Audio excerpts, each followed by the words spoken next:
जैसा कि आपने बताया कि अमेरिका के एक हॉस्पिटल में एक 26 साल की युवती बैठी है डॉक्टर के सामने। केवल आपको बताया कि ये 26 साल की युवती है। हो सकता है कुछ और जानकारी आपको दी हो, लेकिन उनके इतनी ही जानकारी उतनी ही जानकारी से आपने ये अनुमान लगाया कि इन्होंने कपड़े कौन से पहने हैं, इनका डायग्नोसिस किस तरह का होगा, रोग कहाँ हो सकता है, थोड़ा सा जानना चाहेंगे। सबसे पहले आता है आत्मा, उसके बाद में मन, उसके बाद में इंद्रिय और उसके बाद में शरीर। तो अच्छे निर्णय लेकर कि हमको किस चीज़ का बिजनेस करना है, आज करना है कि नहीं करना है, इसके मिलना है कि नहीं मिलना है, इससे मिलना आज ठीक रहेगा कि नहीं रहेगा, ये तमाम चीज़ों के निर्णय इसी सिद्धांत पर आगे चलकर हम कर पाएंगे। देखिए, ज्योतिष शास्त्र जो है मैं उसको अंधविश्वास से दूर रखना चाहता हूँ। मेरा धर्म है कि इससे जुड़ी हुई भ्रांतियों को खारिज करूँ। मैं ज्योतिष शास्त्र को हमेशा एक मैनेजमेंट टूल के रूप में, डिसीजन मेकिंग टूल के रूप में इस्तेमाल करना चाहता हूँ जब भी। और मेरी एक प्रवृत्ति रही कि I never refrigerate ideas. Refrigerator में खाने की चीज़ें रखो, लेकिन दिमाग को मत रखो। दिमाग को जो आया बांट दो। अगर मेरी गलती है तो आप सुधार लेंगे उसको। आप मुझे कहेंगे भाई ऐसा नहीं है, तो मुझे कुछ सीखने को मिल जाएगा। अगर मेरी बात सही है तो आपको आपका रास्ता और सरल हो जाएगा। क्या बुरा है, विन विन सिचुएशन। सर, आपने अभी बात कही थी मैं की, और जो मैं है आई, वो क्या है? नमस्कार, डुगडुगी आपका अभिवादन करता है। मैं हूं राजेश पांडे और आज हमारे साथ बातचीत के लिए आमंत्रित हैं हिमांशु राय रावल सर, और साथ में हैं मोहित उनियाल जी। आज हम आपसे मिलने हरिद्वार पहुंचे हैं और मैंने बहुत रिक्वेस्ट की आपसे कि सर कुछ समय मेरे को चाहिए, क्योंकि जिस सब्जेक्ट पर आप बात करना चाह रहे हैं, जिस सब्जेक्ट को आप आगे बढ़ाना चाह रहे हैं, वो मेरे लिए बहुत नया है। और उस सब्जेक्ट को अगर मैं एक लाइन में बोलूं तो वो है टेलीग्नोसिस। जी, टेलीग्नोसिस आखिर है क्या और इसकी ज़रूरत क्या है? तो सर, पहले तो आपका अभिनंदन है हमारे इस कार्यक्रम में। शुक्रिया। और सवाल की शुरुआत करता हूँ, टेलीग्नोसिस आखिर है क्या? टेलीग्नोसिस के लिए मैं एक छोटा सा दोहा कहूँगा आपसे, और अगर आप इजाज़त देंगे तो उस पर थोड़ा थोड़ा बात भी करेंगे हर चीज़ के ऊपर। कि 6 कुंडल, 6 टाइप की कुंडलियाँ, 6 कुंडल अक्षर, शकुन, गण, संख्या, स्वर, दीप, छाया, रिष्ट, प्रभा, सपन, लाए, उपाय, समीप। तो ये जो इसके टेलीग्नोसिस में इतने कंपोनेंट हैं, इतने प्रभाग हैं इसके, जिसको हम समेकित रूप से प्रस्तुत करें तो प्रश्नकर्ता का उत्तर और अच्छा, सच्चा हम दे पाएंगे।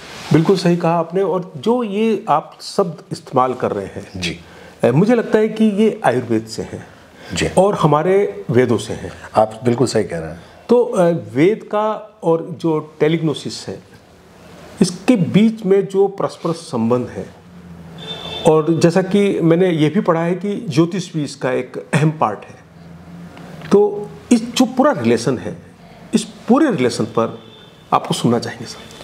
आपका प्रश्न बड़ा सुंदर है। देखिए, हमारा सबसे पुराना जो साहित्य है विश्व का, वो है ऋग्वेद। उसमें 10 मंडल हैं। उसमें जो अत्रि मंडल है, अत्रि संहिता जिससे निकलती है, उसका एक हिस्सा है आयुर्वेद। आयुर्वेद मनुष्य के स्वस्थ जीवन से जुड़ा हुआ है, जिसकी सबसे पहली जो कल्पना की परिकल्पना जिसने प्रस्तुत की वो थे ब्रह्मादेव। ब्रह्मा स्मृत्वा आयुषो वेदम। समस्त आयुष्य क्या है? सबसे पहले आता है आत्मा, उसके बाद में मन, उसके बाद में इंद्रिय और उसके बाद में शरीर। ये 4 कंपोनेंट हमारे जीवन के हैं। वो पेड़ में भी होते हैं, पशु में भी होते हैं, पक्षी में भी होते हैं, जलचर में, थलचर में, हम में, सब में है। इनका स्वास्थ्य अच्छा रहे, इनका जीवन सरल रहे, सहज रहे, प्रकृति के साथ रहे, ऐसे आयुष्य को हमने वहाँ से आयुर्वेद से लिया। और वेदों में, अब दूसरी बात भी लगा देता हूँ साथ में, कहें ज्योतिष जो है उसको वेदों का 6ठा अंग कहा गया, अंतिम अंग, वेदस्य चक्षुः। अब किस अर्थ में है? लोग ज्योतिष आने की समझते हैं कि कुंडली बनाकर फल कथन करना, वो ज्योतिष नहीं है। वेद का ज्योतिष शास्त्र जो है वो सूर्य ग्रहण, ऋतुओं के चक्र, ग्रहों की गति और ये इस तरह से जो कृषि के साथ जुड़ा हुआ है, यज्ञ विज्ञान के साथ जुड़ा हुआ है कि कौन सी ऋतु में कब कौन सा बीज बोना चाहिए कि उसकी फसल जो है वो रसदार हो, उन रसों के साथ यज्ञ किया जाए। यज्ञ विज्ञान एक स्वतंत्र विज्ञान है, उसके संदर्भ में जो गणनाएं हैं वो ज्योतिष शास्त्र, वो ज्योतिष कहा जाता है। तो ज्योतिष का अर्थ क्या होता है कि it is not day light. ज्योतिष का मतलब होता है ज्योति, छोटी सी अंधेरी रात में छोटा सा एक प्रकाश का दायरा। वो आपको समस्त मार्गदर्शन नहीं दे सकता जैसा दिन में है वैसा, लेकिन जब मनुष्य अज्ञान के अंधेरे में, मुश्किल के अंधेरे में, रोग के अंधेरे में घिर जाता है तो उसको किसी ज्योति की आवश्यकता होती है। तब जो चीज़ें हैं उसके जीवन की रक्षा के लिए उपलब्ध की जा सकती हैं, जो हमारे ऋषि मुनियों ने, मनीषियों ने, विद्वानों ने खोज करके, ऑब्जर्वेशन कर कर के हमें दी, उसको हम आज का ज्योतिष कह सकते हैं। लेकिन वो केवल कुंडली तक नहीं है। अब हमको चलना पड़ेगा वराह मिहिर, पराशर और हरिहर ऐसे विद्वानों की तरफ जिन्होंने बड़े बड़े ग्रंथ लिखे, जिसमें जैसे कि बृहत संहिता है, उसका नाम ही बृहत संहिता, बृहत है वाकई। उसमें अलग अलग प्रकार के लक्षण दिए हुए हैं, अलग अलग प्रकार के शकुन दिए हुए हैं, अलग अलग प्रकार के निमित्त दिए हुए हैं कि कब क्या होगा तो क्या होने वाला है। और वो बरसों के अनुभव और ऑब्जर्वेशन के बाद लिखे गए हैं।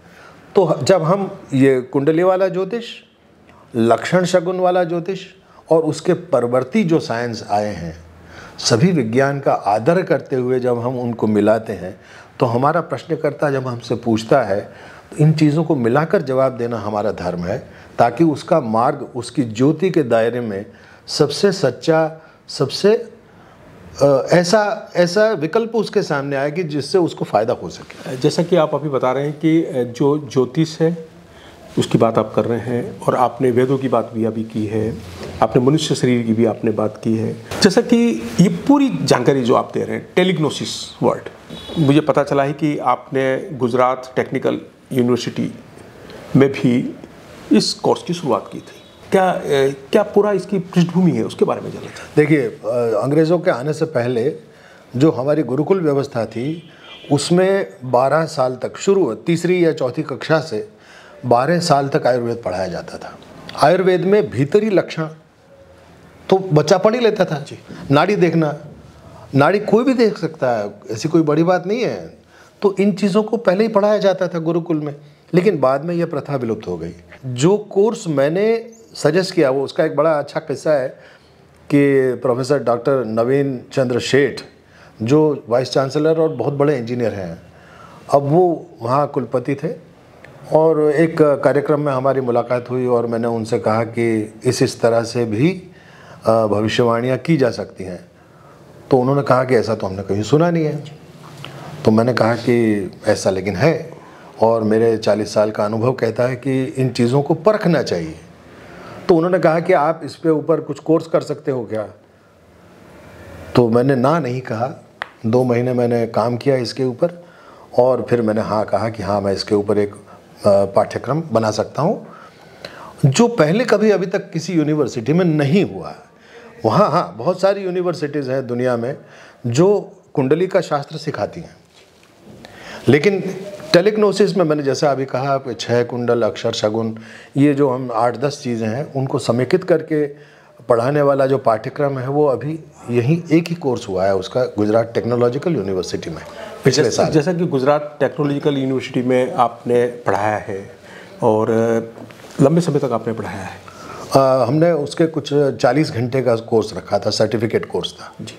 तो ये जो अगर हम आज के युवा पीढ़ी को देखते हैं और उसका भाव अलग है, वो डिजिटल पर है, और भी बहुत सारी ऐसी बातें हम लोग अक्सर युवा पीढ़ी के बारे में विचार भी आता है कि ये कहाँ जा रहे हैं, किस पाथ पर जा रहे हैं। अगर टेलिग्नोसिस पाठ्यक्रम का एक हिस्सा होता है तो क्या हमारी जो युवा पीढ़ी है, जो आने वाला जो भविष्य है, उसको बदलाव की ओर लाने में कितना सहायक होगा ये टेलिग्नोसिस? मैं समझता हूँ कि कम से कम 70% फ़र्क पड़ जाएगा आपके डिसीजन मेकिंग में। देखिए, ज्योतिष शास्त्र जो है मैं उसको अंधविश्वास से दूर रखना चाहता हूँ। मेरा धर्म है कि इससे जुड़ी हुई भ्रांतियों को खारिज करूँ। मैं ज्योतिष शास्त्र को हमेशा एक मैनेजमेंट टूल के रूप में, डिसीजन मेकिंग टूल के रूप में इस्तेमाल करना चाहता हूँ। जब भी किसी रोग के संदर्भ में ये बात चलती है तो मैं उसको सेकेंड ओपिनियन के रूप में लेना चाहता हूँ। अब समझिए कि आप सर्जन हैं और आपने मुझे कह दिया कि भाई इस उंगली में आपका ऑपरेशन करना पड़ेगा। मैं डर गया तो मैं मोहित जी के पास जाऊँगा, वो भी मैं सेकेंड ओपिनियन लूँगा कि इन्होंने कहा है, आप क्या सोचते हैं इसके बारे में। कुछ ऐसी ही बात टेलिग्नोसिस से हर आदमी सेकेंड ओपिनियन अपने आप बना सकता है, ऐसा मैं दावे से कह सकता हूँ। क्योंकि ये आसान है सीखना, ये कोई इसमें मेडिटेशन या समाधि लगाने की आवश्यकता नहीं है। ये आदमी अगर 2-3 साल प्रैक्टिस करे तो काफ़ी कुछ उसका जीवन सरल किया जा सकता है। टेलिग्नोसिस की हम लोग बात कर ही रहे हैं और आपने बोला कि जो अगर ये सीखते हैं लोग तो सरल जीवन जिया जा सकता है। जी हाँ। आजकल जो युवा है हम देखते हैं कि वो बहुत जल्दी में है, उनको जल्दी ही सब कुछ चाहिए और हम अगर हमें कोई बीमारी भी होती है तो हम आयुर्वेद की ओर नहीं, हम दूसरी ओर भागते हैं, जो और दूसरी दवाइयाँ हैं, एलोपैथी है, जो क्योंकि वो जल्दी असर करती है। तो इतनी जल्दी हम लोगों को है और इतना फास्ट हम लोगों का जीवन है, तो हम लोग जल्दी जल्दी चैप्टर चेंज करते रहते हैं सर। तो हम लोगों को क्या करना चाहिए? हम लोगों को आयुर्वेद की ओर ज़्यादातर लोगों का मन रुकता नहीं है सर। तो क्या करना चाहिए? मैं ये कभी नहीं कहूँगा कि एलोपैथी को छोड़ना चाहिए, नहीं जी। एलोपैथी एक बहुत सुंदर विज्ञान है। उसने जो प्रगति की है सर्जरी में वो नायाब है। वो पैरासीटामोल अपने आप में एक चमत्कार है। देखिए, आयुर्वेद में रोग, ये जो बुखार है उसका एक अच्छा ही सा नाम है, उसको महाशत्रु कहा गया है, लेकिन उसको दमन किया उसका एलोपैथी ने। तो एलोपैथी ने दुनिया में जीवन सरल कर दिया है। जैसे ये अच्छी सर्जरी करना, इस तरह की दवाएं जो आपको तुरंत लाभ देती है, तो इसको हमें अपनाना चाहिए। इसमें बुराई क्या है? ये विज्ञान है। देखिए, हम मानव के जीवन को सरल बनाने का प्रयास कर रहे हैं, न कि आयुर्वेद को प्रमोट करना और एलोपैथी को प्रमोट करना और होम्योपैथी को दबा देना और इसकी बुराई करना उसके। नहीं नहीं नहीं, जो कुछ मानव के लिए अच्छा है उसको हमें समेकित करना ही चाहिए। हाँ, ये बात ज़रूर है कि उसको एक ऐसी कॉस्ट पर हम लाएं कि जो एक आम आदमी इसको अपना सके। बहुत महंगी है। हाँ, अब जैसे गांधी जी ने कहा था, गांधी जी ने बहुत सुंदर बात कही थी कि India can not afford allopathy. जी, वही मेरा संदर्भ भी यही था। मैं समझ गया आपकी बात, कॉस्टली है, लेकिन एक दिन सस्ता हो जाएगा। अभी क्या है कि वो प्रयोग के स्तर पर है। एलोपैथी को जुमा अभी 8 दिन हो रहे हैं, लेकिन फिर भी काफ़ी तरक्की है। लेबोरेटरी बेस्ड जो उनका जो एनालिसिस है वो बड़ा कन्विंसिंग है। हालांकि टेलीपैथी को लेकर कई बार बहुत तरह के बयान भी होते हैं कि भाई ये क्या है, और एक वर्ड नया आया टेलिग्नोसिस, क्या अंतर है सर? टेलीपैथी पर बात अलग से की जा सकती है। वो एक मेंटल स्तर की बात है कि आप किस तरह से अपने ऑरा को बढ़ाते हैं। जैसे उसका भारतीय वर्जन है छाया पुरुष की साधना जो करते हैं। छाया पुरुष की साधना एक अलग से विषय है, वो त्राटक के साथ जुड़ा हुआ है। उसमें आप अपने शरीर की शक्ति को किसी निश्चित दिशा में इतना बढ़ा लेते हैं कि आपका शरीर वहाँ तक पहुँचता है, आप वहाँ की जानकारी यहाँ लाते हो। अमेरिका तक आपका शरीर बढ़ाया आपने, अपनी ऑरा बढ़ाई। देखिए, उसका भी एक वैज्ञानिक कारण है। हम लोग, मैं यहाँ पर बैठकर भी नरेंद्र मोदी जी से जुड़ा हुआ हूँ और आपके राहुल गांधी जी से भी जुड़ा हुआ हूँ और ट्रंप साहब से भी जुड़ा हुआ हूँ। कैसे? हम लोग ईथर से जुड़े हुए हैं ना। जैसे मछलियाँ पानी से जुड़ी हुई हैं, वैसे हम आकाश तत्व से जुड़े हुए हैं। ये बात दीगर है कि हम उसकी तरफ इतने सावधान नहीं हैं। अगर देखिए, टेक्निकली कोई दूसरे ग्रह से देखेगा तो कहेंगे भाई ये लोग एक ही हवा के अंदर जी रहे हैं, व्हाई कांट दे कम्युनिकेट? तो वो कम्युनिकेशन का जो फील्ड है मेरा और आपका, अभी शायद यहाँ तक है। आप मेरा चेहरा देख के भांप लेते हो, लेकिन मेरी ऑरा अगर आप तक पहुँचती है तो आपकी बातें मैं जान सकता हूँ, मेरी बातें आप जान सकते हैं। Scientifically it is not impossible. लगता है इम्पॉसिबल है, लेकिन हम लोग जुड़े हुए हैं।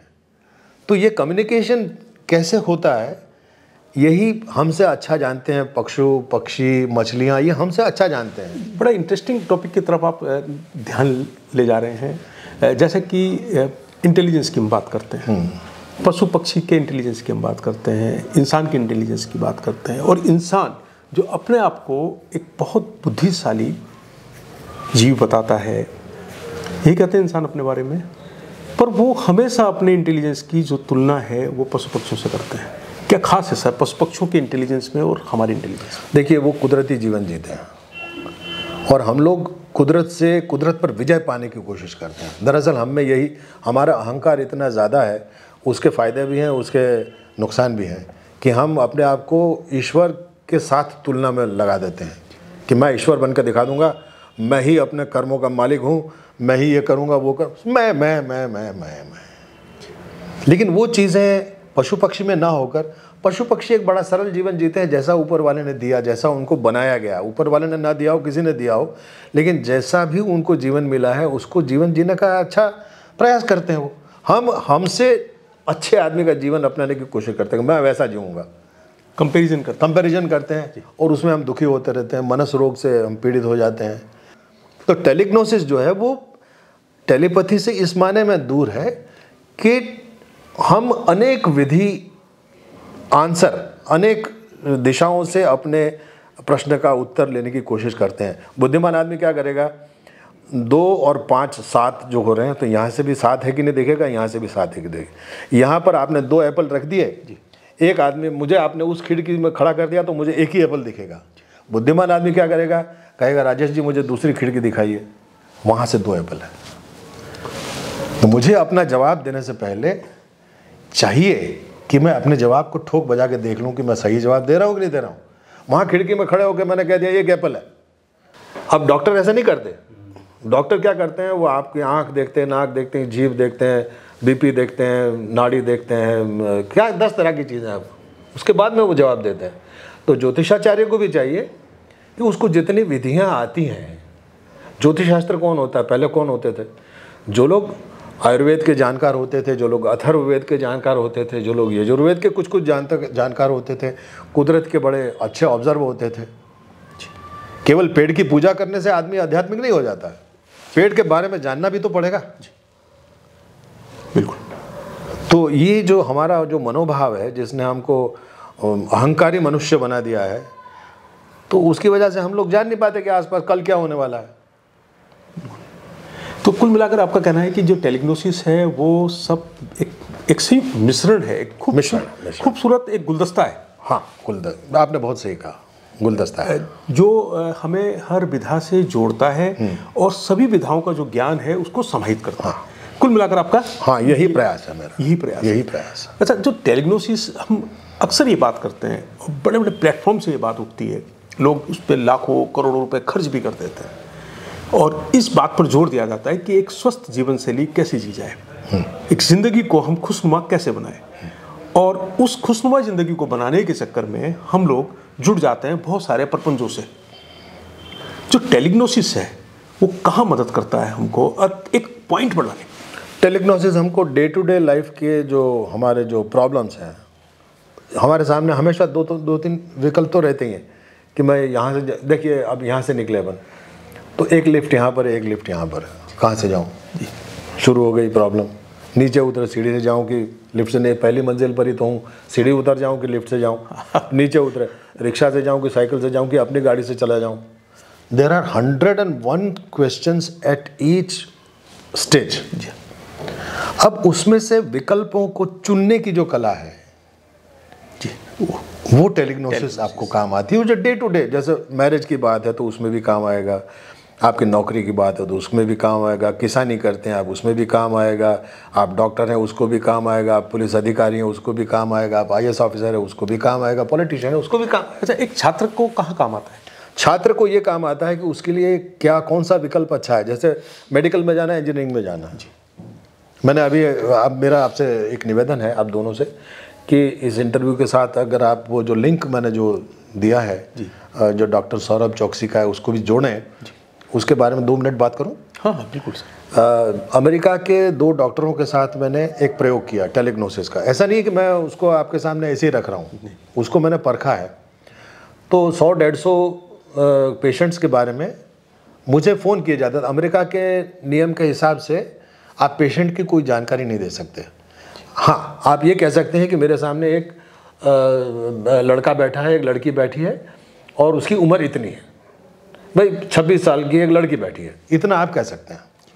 तो वो मुझे वहाँ से व्हाट्सएप पे मैसेज भेजते थे कि मेरे सामने ऐसा ऐसा एक पेशेंट है, उसके बारे में बताइए। अब मेरा काम ये होता था, मेरा यानी एक आयुर्वेद के, एक ऋग्वेद के, एक वेद संस्कृति के एक साधक के रूप में, एक शिष्य के रूप में मेरा मतलब है कि मैं आयुर्वेद की परंपरा को आगे बढ़ा रहा हूँ। उसमें जो प्रिंसिपल्स हैं और बृहद संहिता में जो प्रिंसिपल्स हैं, उनको मिलाकर मैं उनको यहाँ से लेटर लिखता था, एक पन्ना लिखता था कि इस आदमी को यहाँ प्रॉब्लम है, इसके साथ ऐसा एक आदमी आया होगा, इसने ऐसे कपड़े पहन रखे होंगे, इसके ये इस अंग में प्रॉब्लम है, इसके यहाँ कोई शरीर पे कोई चिन्ह होगा और इसका इलाज हो पाएगा कि नहीं हो पाएगा। होगा तो लिक्विड से होगा, पाउडर से होगा, प्लास्टर लगा के होगा, सर्जरी से होगा, बिना सर्जरी के होगा। ये तमाम चीज़ें मैं उनको बताता था और उसका परिणाम ये जो डॉक्टर साहब जो वो लिंक में कहते हैं, बाकायदा उन्होंने डॉक्यूमेंट किया है उसको, 61% accuracy in 10 minutes without cost. ये हमारे वेदों का प्रतिफल है। अच्छा, एक पर्सनल क्वेश्चन पूछना चाहूँगा सर। आप तो एक केंद्रीय संस्थान में जॉब करते थे, हाँ, सेवानिवृत्त हुए, जो आपने टेलिग्नोसिस के बारे में या वेदों के अध्ययन के बारे में, ये आप पहले से ही कर रहे थे या आपने रिटायरमेंट के बाद? ना, मैं पहले से करता था। तो रुचि कैसे जागृत हुई सर? मैं एक बहुत सारस्वत कुटुंब में पैदा हुआ हूँ। मेरे परिवार में बहुत सारा टैलेंट भरा हुआ है, तो मुझ में ये वृत्ति रही कि मैं हर दिशा से सीखूं। तो दादी माँ से कुछ सीख लिया, माँ से कुछ सीख लिया। मेरी माँ ग्रामर की अच्छी जानकार है, जो बहुत कम लोगों को ये छंद मालूम होता है, यमाता राज भानसल का, वो मुझे 4th क्लास में ही सिखा दिया। तो मुझे आज तक याद है और मैंने इस शास्त्र का कई जगह पर प्रयोग किया और इतनी सरलता से मुझे सिखा दिया। तो मुझे घर में ही काफ़ी कुछ चीज़ें मुझे सीखने को मिल गई। मेरे ससुराल में भी बड़े गुणी लोग हैं, तो उनकी बातें सुन के जोड़ता चला गया। और मेरी एक प्रवृत्ति रही कि I never refrigerate ideas. Refrigerator में खाने की चीज़ें रखो, लेकिन दिमाग को मत रखो। दिमाग को जो आया बांट दो। अगर मेरी गलती है तो आप सुधार लेंगे उसको। आप मुझे कहेंगे भाई ऐसा नहीं है, तो मुझे कुछ सीखने को मिल जाएगा। अगर मेरी बात सही है तो आपको आपका रास्ता और सरल हो जाएगा। क्या बुरा है, विन विन सिचुएशन। बिल्कुल, और एडिट हो जाएगा आपका, एडिट हो जाएगा अपना काम। सर, आपने अभी बात कही थी मैं की, और जो मैं है आई, वो क्या है एक्चुअल में? क्योंकि हम लोग अध्यात्म में भी बार बार ये सब शब्द सुनते हैं, स्पिरिचुअलिटी में सुनते हैं, और क्योंकि हम लोग मैं सेंट्रिक हैं, आई सेंट्रिक हैं, कि जो भी हम करते हैं, जो भी हम कदम जीवन में उठाते हैं, वो सेंटर उसका मैं रहता है। तो असल ये मैं क्या है सर, मैं थोड़ा सा आपसे समझना चाहता हूँ। ये टेलिग्नोसिस से थोड़ा हट के है। देखिए, हमारे भारतीय दर्शन में जो हमारे 6 दर्शन है, जो आस्तिक दर्शन है, उसमें से एक निरीश्वरवादी दर्शन है, सांख्य। सांख्य कहता है कि पुरुष और प्रकृति ये 2 मेन एलिमेंट हैं जो अनटच्ड हैं, जो एक दूसरे के साथ संसर्ग में आते हैं लेकिन संपर्क में नहीं आते। अब जो पुरुष जो है वो उसका हिस्सा, पुरुष के निरुक्त क्या है? पुरु और उषा। पुरु का मतलब होता है फील्ड, जैसे इलेक्ट्रिक फील्ड मानते हैं, जैसे आप आज कहते हैं कि ये कंप्यूटर में एक फील्ड है, इलेक्ट्रिक फील्ड है। फील्ड कहते हैं अंग्रेजी में उसको, क्षेत्र। अणु का भी एक क्षेत्र होता है, उसके इलेक्ट्रिक ऊर्जा का एक क्षेत्र होता है। तो क्षेत्र और एनर्जी, क्षेत्र और एनर्जी, गैरेज और कार। अगर आपके पास गैरेज नहीं है तो कार आएगी कहां से? आप मुझे बताओ। गैरेज और कार दोनों साथ साथ ही परिकल्पना है, लेकिन दोनों अलग है। तो हमारा जो क्षेत्र जो है वो पुरुष है और प्रकृति जो है शतरूपा है। गैरेज जो है वो हम ऊर्जा का क्षेत्र है, और कार, साइकिल, स्कूटर, आप खुद, पूरा परिवार जो गैरेज में रह सकता है वो प्रकृति है। प्रकृति के अनेक रूप हैं। वो रूप किसके लिए है? जब तक देखने वाला नहीं है तब तक प्रकृति नहीं है। पुरुष नहीं है तो प्रकृति नहीं है। और पुरुष जो दृश्य है, जब तक दृष्टा नहीं है तब तक प्रकृति नहीं है। दृष्टा होने से प्रकृति आती है। इसलिए ये दोनों अलग अलग फील्ड हैं दोनों। तो जब तक पुरुष जो है उसको पुरुष, अच्छा, अनुभव कौन करता है? आपने मुझे चुटकी काटी तो शरीर को तो पेन नहीं हो रहा है ना, कोई है जो अनुभव कर रहा है, वो क्षेत्र, हाँ, वो पुरु है, वो पुरुष है, वो प्रकृति है। और ये प्रकृति है जहां पर आप मुझे पीट रहे हो। अच्छा, ये प्रकृति है, ये प्रकृति है। पेन किसको हो रहा है? पुरुष को हो रहा है। तो पुरुष जो अनेकात्म, हमारे अक्सर जो दर्शन है वो अनेकात्मवादी है। प्रकृति अलग अलग रूप में धारण करके बैठी हुई, जब प्रत्येक में आत्मा बैठा हुआ है। पेड़ में भी आत्मा है, पशु में भी है, पत्थर भी जीवित है, किसी अंश तक जीवित है जी, क्योंकि वो किसी रूप में बंधा हुआ है। तो पत्थर का भी मैं है सर? पत्थर का भी मैं है। देखिए, अगर आप विज्ञान की बात करेंगे, एवरीथिंग इज अलाइव। देखिए, यजुर्वेद में एक वर्ड आता है संभूति। एक विस्फोट हुआ जिसको ये लोग बिग बैंग कहते हैं, इसको 14 करोड़ साल पहले बिग बैंग, हमारे में उसको ओम कहा गया है। महदाकाश में आकाश पैदा हुआ।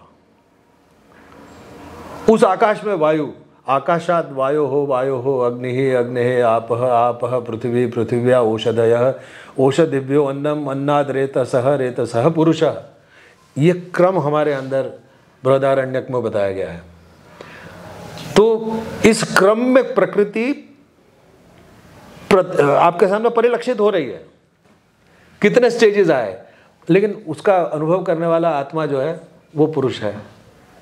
तो पुरुष जो है मैं, आपने बताया, हम लोग मानते हैं कि सबके अंदर एक एक आत्मा है। हाँ, आत्मा एक एक है। हाँ, एक एक आत्मा है, या वो एक ही है? उसी का अंश है जी। व्यवहार भेद से जीव और आत्मा, परमात्मा और आत्मा अलग हैं, तात्विक रूप से एक है।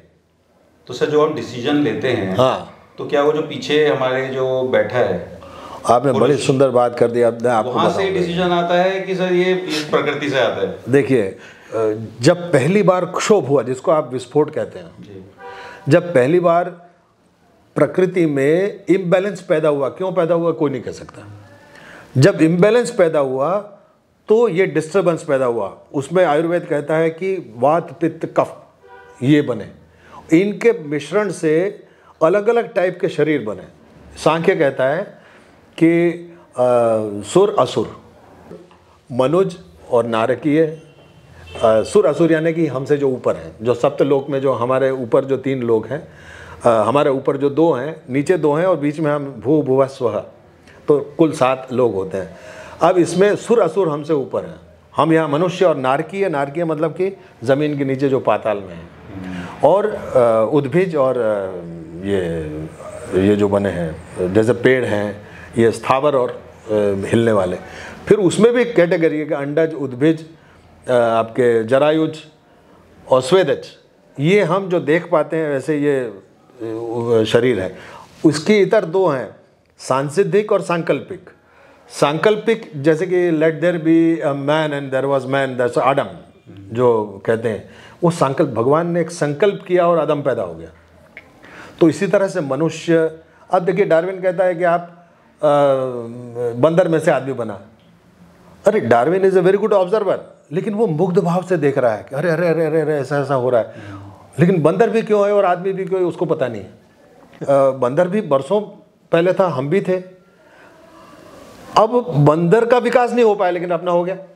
वो कैसे हो गया? कैसे हो गया? अब हम में से कल्कि अवतार आने वाला है। कल्कि का क्या मतलब हो गया कि अति मानव, जो यहाँ बैठे बैठे, जो जैसे टेलिग्नोसिस वाली बात कर रहा हूँ मैं, हो सकता है कि ये उसी दिशा में जा रही हो कि वो बैठे बैठे उसको काफ़ी कुछ चीज़ें उसके नॉलेज के फील्ड में आने लगेगी, उसके लिए प्रत्यक्ष हो जाएगा। जो हमारे लिए अभी प्रत्यक्ष नहीं है वो उसके लिए प्रत्यक्ष हो जाता है। जैसे कि अब कुत्ता है, समझो इस जगह पर ये रुमाल पड़ा हुआ है, मुझे और आपको मालूम नहीं है किसका है, हालांकि वो प्रत्यक्ष है, लेकिन अगर ये 3 महीने पहले से पड़ा हुआ है, कुत्ता सूंघ के गया है, तो कुत्ते के लिए वो प्रत्यक्ष वो ढूंढ लेगा कि किस आदमी का है। तो ये जो ज्ञान हमारे लिए प्रत्यक्ष है वो किसी के लिए परोक्ष है, किसी के लिए अनुमान है, लेकिन हमारे लिए जो अनुमान है वो कुत्ते के लिए प्रत्यक्ष है, कौवे के लिए प्रत्यक्ष है, मछली के लिए प्रत्यक्ष है। हम लोग सब एक ही चीज में से बने हुए हैं, लेकिन अलग अलग बैंड ऑफ इंद्रिय हमारी है, अलग अलग रेंज में देखते हैं। मानव जो सभ्यता है, जैसे हम लोग आगे बढ़े और जानवर हैं वो वहीं रुक गए, तो इसमें कहीं ये तो नहीं कि चेतना, हम लोग सबके अंदर है चेतना, तो चेतना का स्तर वो ऊपर नहीं ले जा पाए और हम ऊपर अपना चेतना को कहीं तक भी पहुंचा सकते हैं सर। वहीं से वो बात फिर वहीं जाती है। जब ये क्षोभ हुआ तो जो अलग अलग कॉम्बिनेशन बने और अलग अलग मात्रा में जो पुरुष और प्रकृति का संयोग हुआ, तो ये जो इम्बैलेंस हुआ था अज्ञात कारणों से, तो अपने अपने कर्मों के हिसाब से शरीर मिले। अब कौवे को अपना बैंड मिला कि वो क्या देख सकता है, हमको अपना बैंड मिला। हम लोग सब जो सप्तरंग हैं जो सूर्य के, उसमें से हम लाल जो है उसी के बैंड में हम देख पाते हैं हर चीज़ को, ये विज्ञान कहता है। अथर्ववेद तो बहुत पहले से कहता है कि 7 प्रकार की ध्वनियाँ हैं और 7 प्रकार के रंग हैं। सूरज के 7 घोड़े क्या हैं, उसमें से हमने केवल 1-2 को ही ढूंढा है। तो ये जो प्रत्येक शरीर में बैठा हुआ जो आत्मा है वो मैं है, और मैं है इसलिए वो हर चीज़ को महसूस करने की कोशिश करता है और अपने कर्मों के हिसाब से फल भोगता है। जैसे कोई आदमी हाथी बन गया तो उसके हाथी की सारी इंद्रियां उसके हाथी के बैंड में काम करेगी। कोई आत्मा मनुष्य बन गया तो मनुष्य के बैंड में काम करेगा। वो 10 महीने के बाद ही चलना सीखेगा। हाथी का बच्चा 1 दिन से शुरू कर देगा चलना। ये होगी, क्या बोलते हैं उसको, मगर जो होती है मगरमच्छ, तो उसके बच्चे सीधे पानी की तरफ दौड़ने लगते हैं। पंछी 2 दिन में उड़ने लगते हैं। हम क्यों नहीं उड़ सकते? We are all made in different ways. अलग अलग सब मनुष्य, अलग अलग मैं बनाया गया है, अलग अलग शरीर दिए गए हैं, अलग अलग कर्मों को भोगने के लिए दिए गए हैं। तो सर हम लोग जो इंसान हैं, ऐसा जो मुझे लगता है कि जैसे हम लोग मेमोरी नहीं है हमारे अंदर, अगर मेमोरी निकाल दी जाए उसको प्रत्यभिज्ञा बोलते हैं, तो फिर बचेगा क्या ना। क्योंकि हम लोग अगर जो बोलते भी हैं, सपोज मैं जो भी बातें आपको रख रहा हूँ तो मैंने भी कहीं पढ़ी होंगी, कहीं सुनी होंगी, मगर महसूस तो उसको नहीं किया। उस मैं तक मैं को सुना है, हु एम आई सुना है कि भाई बहुत बड़ा क्वेश्चन है, हम सबको सवाल करना चाहिए कि मैं कौन हूँ, ये है, मगर ये भी मैंने कहीं से सुना ही है। तो उस तक पहुंचा कैसे जाएगा? और उसके लिए देखिए, उसको उसी लिए योग साधना जो कहते हैं, प्रत्यभिज्ञा बोलते हैं उसको। कि प्रत्यभिज्ञा का एक सबसे बड़ा प्रमाण क्या है? बच्चा पैदा होता है, उसको न बोलना आता है न कुछ आता है, लेकिन उसको माँ का दूध पीना आता है। बंदर का बच्चा पहले दिन से चलना सीख लेता है। आप अगर जंगल में जाएंगे, आप तो गांव में बहुत घूमते हैं, तो आप देखिएगा जब शाम को जब गाय जब चरा के जो साधु लौटता है ना, तो आश्रम में खड़े हुए उसके बछड़े कूदने लगते हैं, हालांकि उनमें 10 किलोमीटर का अंतर है। There is a communication between them. फिर से टेलिग्नोसिस पर ही आते हैं जी। जैसे कि आपने अभी पाठ्यक्रम में इसको लागू करने की बात की है, तो कैसे ये पाठ्यक्रम में लागू होने के बाद चरित्र निर्माण, तरक्की, जिसे हम आज की डेट में प्रगति की बात हम करते हैं, आर्थिक की बात ना करें हम, लेकिन आर्थिक की संतोष के स्तर पर अच्छे निर्णय लेंगे आप। तो जो करिकुलम का अगर पार्ट हो जाए, तो किस क्लास से करिकुलम का पार्ट हो, और बड़ा सुंदर कैसे ये आगे बढ़ाएगा हमारे जीवन को एक सद्विचार के साथ? मैं समझता हूँ कि ये 10वीं 11वीं क्लास के जो बच्चे हैं, वहाँ से इनको ये अगर हम टेक्निक अगर हम दे दें, तो इंटर क्लास तक आने तक या ग्रेजुएट होने तक ये लोग इतने सक्षम हो जाएंगे कि अपने लिए क्या अच्छा है वो चुन पाएंगे। और जो प्रोफेशन की बात, जैसा अभी आप मेरे से इससे जुड़ा हुआ ही प्रश्न है कि इसका हम व्यावहारिक दुनिया में कैसे उपयोग करेंगे, तो अच्छे निर्णय लेकर कि हमको किस चीज़ का बिजनेस करना है, आज करना है कि नहीं करना है, इसके मिलना है कि नहीं मिलना है, इससे मिलना आज ठीक रहेगा कि नहीं रहेगा, ये तमाम चीज़ों के निर्णय इसी सिद्धांत पर आगे चलकर हम कर पाएंगे, ताकि हमारा जीवन श्रेयस्कर, संतुष्ट रहेगा और हमको ये मालूम रहेगा कि कुछ पनिशमेंट हमको मिलनी ही वाली है, उसको हमें पनिशमेंट लेना चाहिए। बिल्कुल सही जानकारी आपने दी है कि अगर ये करिकुलम का पार्ट होता है, सिलेबस में आता है, तो ये एक व्यक्ति को निर्णय लेने में और जो क्षमता विकास है, हाँ, वो उसको बढ़ाएगा, चुनाव उसका हो जाएगा, सही चुनाव करेगा आदमी। सही चुनाव करेगा, वो करेगा। इसलिए सफलता बढ़ेगी जी, सफलता बढ़ेगी, संतोष बढ़ेगा, संतोष बढ़ेगा तो जीवन संतुष्ट और एक अच्छा आदमी बनेगा वो। बिल्कुल। और क्योंकि ये तो जैसा कि हम आयुर्वेद पर बात करते हैं, हम वेदों पे बात करते हैं, हम गुरुकुल पद्धति पे बात करते हैं, पुराने ज़माने के कई उदाहरण लेकर बात करते हैं कि ऐसा व्यक्ति का चरित्र निर्माण होना चाहिए। कई बार हम लोग एग्जाम्पल देते हैं कि पहले के समय तो गुरुकुल पद्धति अच्छी थी, आज के स्कूल जो हैं वो किस दिशा में ले जा रहे हैं, वेस्टर्न कल्चर की हम बात करते हैं, हम ईस्ट और वेस्ट की बात करते हैं, ये सब चीज़ें आती हैं। तो ये जो पद्धति जो आप बता रहे हैं, टेलीग्नोसिस जो बता रहे हैं, इसका करिकुलम भी आप तैयार कर रहे हैं? बन गया करिकुलम तो है। आगे क्या प्लान है सर? मेरा प्लान ये है, जैसे कि मैं यहाँ पर आया हूँ तो मेरी कोशिश है, हालांकि मुझे अभी तक सफलता नहीं मिली, आदरणीय मुख्यमंत्री से मिलूँ और उनको ये बात रखूँ। यहाँ यूनिवर्सिटी के जो कुलपति जी हैं उनको मैंने निवेदन किया कि एक यूनिवर्सिटी कर चुकी है, आपसे भी निवेदन है कि आप इसको सोचिए। तो मुझे अच्छा प्रतिभाव मिल रहा है सबसे, और भी गुजरात में भी 3-4 बड़ी यूनिवर्सिटीज़ हैं, मैंने उनसे भी बात की है। लेकिन हर चीज़ का एक समय आएगा तब जाकर हो पाएगा।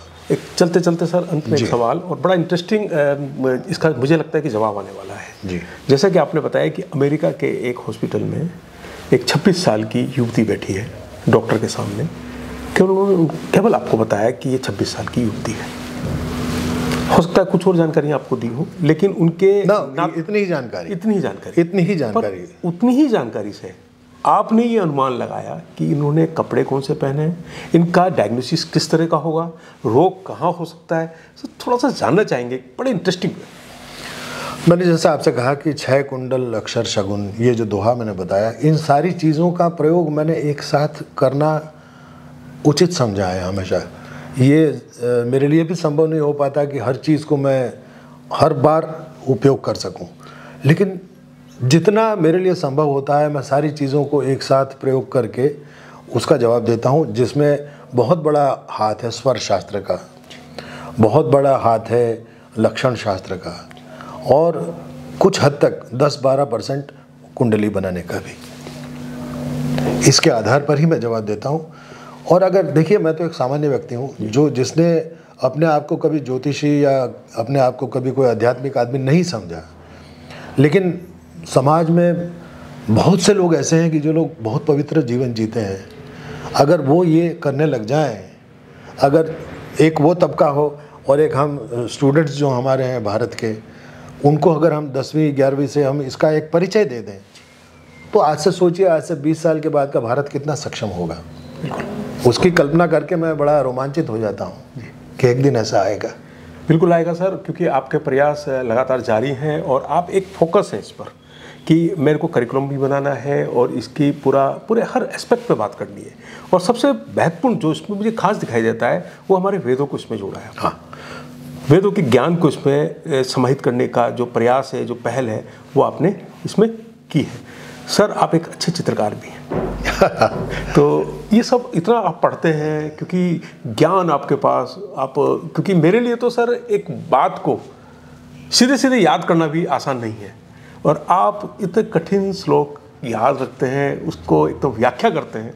ये सब चीज़ें कब समय मिलता है आपको अपनी इस आर्ट को बढ़ाने में? और ये जो आर्ट है, जो स्केच आप बनाते हैं, कितना सहायक होती है एक स्टडी में? सर देखिए, मेरा मन हमेशा प्रफुल्लित रहता है। ये ईश्वर का मुझ पर आशीर्वाद है, मैं इसमें मेरी कोई कला नहीं है। ईश्वर ने मुझे ऐसा वातावरण दिया है कि जो बड़ा अनुकूल है। मेरी पत्नी, मेरी माता जी, सब लोग इतना प्यार करते हैं। और गांधी जी ने एक चीज़ बहुत बड़ी कही थी कि कार्यांतर ही विश्राम है। आप गाकर थक गए, चित्रकारी कर ली, चित्रकारी से थक गए, कोई पुस्तक उठा ली, पुस्तक से आप तंग आ गए तो आप ध्यान में बैठ गए, तब तक खूब पता चला कि संध्या हो गई, पूजा पाठ करने बैठ गए। हर चीज़ में आनंद है। वो जिगर मुरादाबादी का क्या शेर है कि इश्क की बर्बादियों को रायगां समझा था मैं। आप तो जानकार हैं इसके कि इश्क की बर्बादियों को रायगां समझा था मैं, बस्तियां निकली जिन्हें वीरानियां समझा था मैं। तो ऐसी कौन सी जगह है सूरज के नीचे जहां आपका मन न लगे? हर चीज़ दिव्य है। ये हमारा सौभाग्य कि हम जहां मंदिर से निकले तो मंदिर के सामने से सर झुका लिया, कृष्ण के सामने से निकले, कृष्ण झुका लिया, उसकी तरह बांसुरी बजाने का प्रयास किया। राम की तरह धनुष उठाएंगे, कृष्ण की तरह बांसुरी उठाएंगे, बस आनंद करें। और आपसे तो मिलकर सर मुझे लगता है कि मैं लगातार बात करता जाऊं, क्योंकि आपसे तो मुझे लगता है कि जो मैं समझ रहा हूं आप विनम्र बहुत है। और कहा जाता है ना कि जो पेड़ फलों से लदा होता है वो झुकता है, वो विनम्रता की तरफ बढ़ता है। और आपसे मिलकर मुझे इतनी खुशी हो रही है कि मेरे चेहरे पर भी हंसी और खुशी का भाव आ गया है, और थोड़ी बहुत छाया हम पर पड़ रही है आपकी। बोई जी क्या कहना है आपका? बहुत अच्छा लगा सर से मिलकर, आज बातें भी हुई खूब, टेलिग्नोसिस की भी बात हुई, अध्यात्म की भी बात हुई, विषय इधर से उधर तक, हाँ, दोनों अलग अलग कोने और मगर ये भी हमें बहुत कुछ सीखने को मिला। और क्योंकि सर के पास इतना विशाल हृदय है सर का, मुझे लगता है, और कि जितनी भी बातें करें उतना कम है, इस समय हम लोगों को कम पड़ेगा। तो आगे भी कोशिश करेंगे कि सर से मुलाकात कर सकें और बातचीत कर सकें। अवश्य, मेरा सौभाग्य रहेगा। सर साहब आपसे बात करके सर हमें बहुत अच्छा लगा, और आपको बहुत बहुत आभार, बहुत धन्यवाद। Thank you. Thank you sir. आभार आपका।